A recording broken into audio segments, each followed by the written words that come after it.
Hello everyone and welcome back to Dragalia Foundry, a fan channel where everything Dragalia Lost can be found. This is just a quick impromptu video to talk about the new update that was announced as well as the roadmap for what lies ahead in Dragalia Lost. I had another video planned which hopefully will upload before this, but since that one's a bit longer, I wanted to go ahead and make this since the next time you'll see me is for my showcase review, with the showcase dropping tomorrow. Now, I was completely caught off guard by the sheer amount of information we got in this latest change and announcement for the game. I knew that earlier in the week, we got a tease of some changes that would be coming, and in my video for my channel milestone, I discussed that a bit and talked about how exciting it was and how hopeful I was for the upcoming event. But I have to say, my expectations have been completely blown away by the changes that were actually announced, and not only what we're seeing immediately, but also the fact that we have a much clearer picture than ever before of where Dragalia Lost is going. So I just want to go through some of these really quick and talk about it. We got this update notification, first of all, for version 1.1.5, some of the major things in this were an improved AI, uses attacks and skills more frequently during quests. I'm still testing that out, but that can't really be a bad thing. That's awesome. Next up, the Fafnir enemy uses their guard less frequently. Okay by me, because that's one of the things that slows auto battle down considerably. Besides that, the number displaying the Eldwater needed to strengthen a co-ability is now easier to see. That actually came up the first time I promoted someone, so Eleonora. In that video, you'll know that I saw them and each one said 6,000. I commented, that's what it shows, but it might be higher than that. Now they're actually making that clear, so I think that's a good thing. Small change, but a good thing. I can't speak about this iOS change, but I've heard some of you are very excited about it. I am running on Android, so I don't know about that. Defeated enemies now disappear from the minimap immediately. Okay. Again, just small tweaks. The display speed of notices has been increased, another small tweak. Rates for item summon have changed. That's not something I really utilize. But here we go. This is where we get into some of the big stuff. So after November 15th at midnight, you're going to get 3 skip tickets as your daily bonus instead of 1. You can buy more if you are someone who chooses to do that, and the max you can hold is going up to 99 from 30. In addition to that, we got some actual detail on which adventurers were having their skills buffed, and it's Hawk and Nefaria, I think to the joy of many. Now, I personally considered Hawk and Nefaria to be some of the best bow users already, but I don't have them, so I wasn't able to test that myself. I'd love to summon either of them, but either way, whether you have them and weren't feeling great about them, or if you don't have them, now this is going to make them much more desirable and attractive to all players, so I don't think that's a bad thing at all. Pretty cool. Then we get into some glitch fixes. So goodbye, 123 bread. Sorry, you're not going to get to enjoy that lovely glitch anymore. Other than that, smithy level, high midgard stormer, some status condition stuff. Nothing super big there, I would say. But let's go ahead and go back and go into the bigger changes. And this is a message from Director Matsuura of Dragalia Lost. So he talked about wanting to make early progress easier, and he delivered. He delivered way more than I expected, and I have so much more confidence in Cygames and the Nintendo partnership than ever before. Frankly, this could have been a Direct or a Fae channel equivalent for Dragalia Lost, the amount that's in here. So first of all, the Summon Showcase is going to start. It's called Winds of Hope, as well as the facility event we knew about, A Wish to the Winds. We get a little detail on the Summon Showcase that it's wind element, but we already kind of knew that. We also find out that the woman's name is Louise. So here you go, some beautiful images of that. And then we're also going to get a winter login bonus starting on November 17th, so That's pretty cool. I wonder if maybe the login signboard will be decorated, be snowy, and have some special rewards, but we'll have to see. Besides that, we get a tease of the following event starting at the end of November, Resplendent Refrain, which is going to be a raid. Looks like we're getting maybe water or dark. It's snowy, winter themed, and big news about the raid worm prints. So the special worm prints that grant a damage boost against raid bosses are being removed. Now, if you loved these worm prints, I don't think this is necessarily a bad thing, because cool art, cool worm prints like that, they can still be introduced into the gacha with some slightly different functionality, but I just think not limiting people's customization options is a big deal.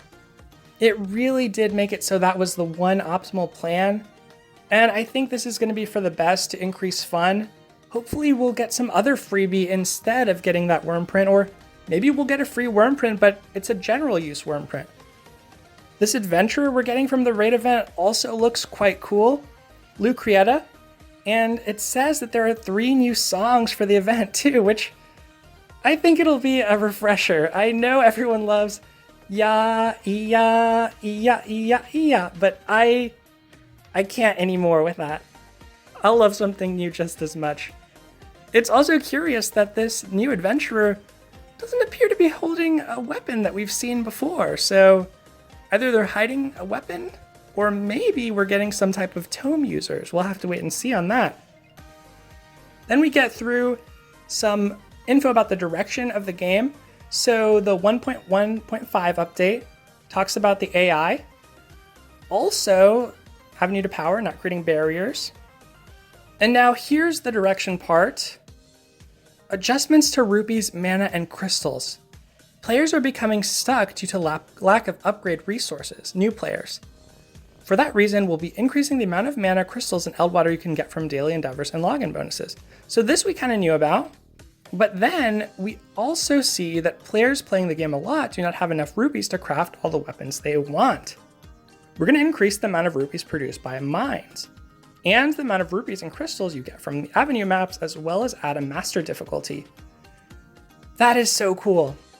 The 5-star tier 3 weapons, the elemental ones, are really expensive, so being able to get a little closer to that 900,000 for each of those, hey, it's definitely helpful. And facilities get expensive to upgrade too. Once you get them at a high level, above level 20, they're pretty expensive. So it's certainly welcome, and master difficulty is also great because expert is pretty easy if you're fairly far along in this game.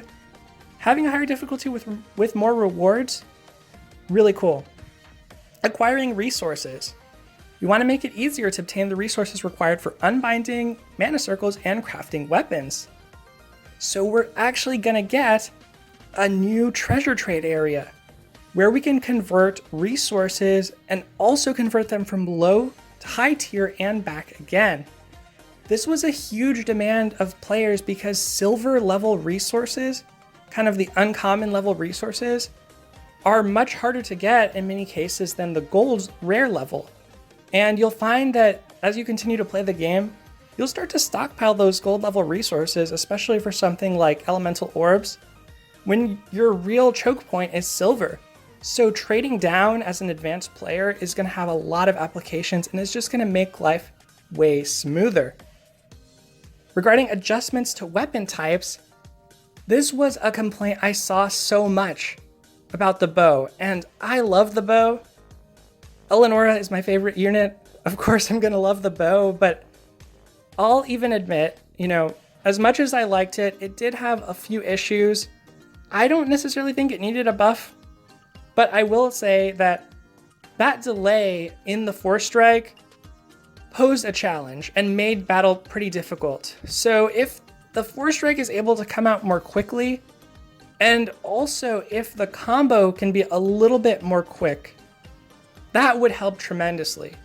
One of the things I found is I can only get like the first 3 hits of a bow combo, and I think it's the 4th one. I'm going off memory here, but the 4th one that's very satisfying and increases the skill gauge a lot, I can never get to that because I have to roll out of the way. Same thing with the 4-strike. It's perfect for when enemies are stationary, like the boss is doing a spinning AoE or just standing still, like Mercury does. But outside of those times, it's going to be hard to land, and on a small target, it's very hard to land. And small targets are already the bane of bow units because they're not great at crowd control. They have trouble since they can target so many things at once. They have trouble locking onto what you want to hit. So, huge change. I'm so glad to see that. And also, lances are going to get changed. And this is something I noticed with my Halloween Elisan. It mentions how part of the combo launches enemies. And when that happens, the rest of your combo basically misses. So I think that's super good. I also like that they're doing 2 weapons at once. It's kind of not a full admission that bows were the only issue. And lances, I want to see get more use too. I think they're a very cool weapon type. I like both bows and lances because they give you that range and flexibility. But what else can I say? I mean, it's so apparent that the devs are listening to feedback. And then we get into adding new quests.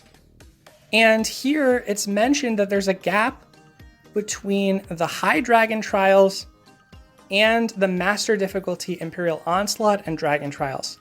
So the devs plan to create content to fill that gap. This is really amazing to me. As much as Imperial Onslaught can sometimes provide a challenge, particularly on light and shadow, there are some tense moments depending on my teammates. And I'll admit, I'm not always perfect at playing the Dragon Trials. I've wiped a few times. This is still really cool because it gives us something to push toward. That's something that's really lacking because High Midgard Stormer, the amount of resources you need, it can feel so far off. Having intermediate goals, is a great way to slowly ease us toward that. Lastly, we get some info here about Chapter 7 of the story. I know some of you have been really looking forward to that most of all. It's coming by the end of the year. So hopefully you can look forward to that soon. And I think it's good that the story is paced out so that the team doesn't burn out, the writing quality can remain high. Otherwise, I know this was somewhere in here, but I'm trying to find it. Let's go back. There's another big piece of information. Let's see if it's not here. These are some of the changes that I talked about in my previous video.